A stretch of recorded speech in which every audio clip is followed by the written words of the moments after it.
নমস্কার, সুদীপ্তার রান্নাঘরে সকলকে অনেক অনেক স্বাগত। আমি আবারও চলে এসেছি নতুন একটি রেসিপির সাথে। আজকে বানাবো ডিমের কোরমা, একদম সহজভাবে। তো চলুন ভিডিওটি শুরু করা যাক। তো সবার প্রথমে কড়াইতে দিয়ে দিয়েছি 3 টেবিল চামচ সাদা তেল। এর মধ্যে আমি বেরেস্তাগুলো ভেজে নেব।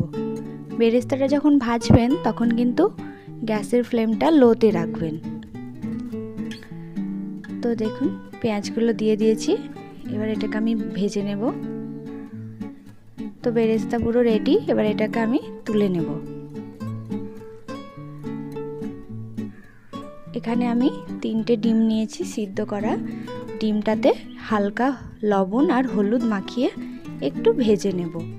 তো ডিমটা দেখুন আমি একটু ছুরি দিয়ে চিড়ে দিয়েছি হালকা হালকা করে, কারণ মশলাটা ভালোভাবে ঢুকবে আর ভাজার সময় ফেটে যাওয়ারও ভয় থাকবে না। তো তেলের মধ্যে দিয়ে দিয়েছি ডিমগুলো, হালকা করে ভাজবো, খুব বেশি ভাজবো না। আমি কিন্তু সাদা তেলেই রান্নাটা করছি। তো ভাজা হয়ে গেছে, এবার এটাকে তুলে নেব।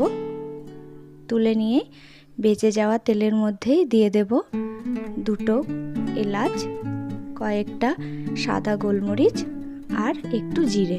তো মশলাটা এবার 5 ফোড়নটা একটু ভাজা ভাজা হয়ে যাক। এর মধ্যে এবার আমি দিয়ে দেব একটা ছোট সাইজের পেঁয়াজ বেটে নিয়েছি আর তার সাথে 4 কোয়া রসুন। এবার পেঁয়াজ আর রসুনের পেস্টটা দিয়ে ভালো করে কষিয়ে নেব।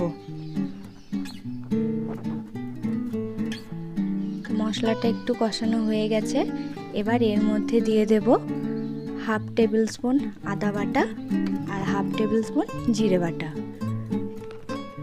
তো সব মশলা দিয়ে ভালো করে কষে নিতে হবে। আর দেব সামান্য পরিমাণ লঙ্কার গুঁড়ো। এখানে কোনো হলুদ ব্যবহার করব না, কারণ কোরমাতে হলুদ ব্যবহার করা হয় না। আর দিলাম স্বাদ মতো লবণ। তো সব কিছু দিয়ে খুব ভালো করে মশলাটা কষিয়ে নিতে হবে। যেহেতু রসুন পেঁয়াজ বাটা দেওয়া আছে, তাই মশলাটা ভালোভাবে না কষলে একটা বাজে গন্ধ আসবে। তো আমার খুব ভালোভাবে কষিয়ে নিয়েছি। এবার দেব কাজু বাদাম বাটা। এখানে আমি 4টে কাজু বাদাম জলে ভালো ভিজিয়ে রেখেছিলাম, তারপর বেটে নিয়েছি। এবার মশলাটাকে আরেকটু নেড়ে চেড়ে কষিয়ে নেব। এবার এর মধ্যে দিয়ে দেব 1 কাপ মতো দুধ। মশলার সাথে দুধটাকে এবার মিশিয়ে দেব।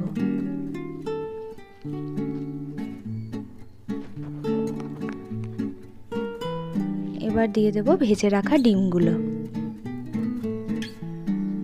দিয়ে এবার এটাকে আমি একটু ফুটতে দেব। আর দেব যে 3টে চেরা কাঁচা লঙ্কা।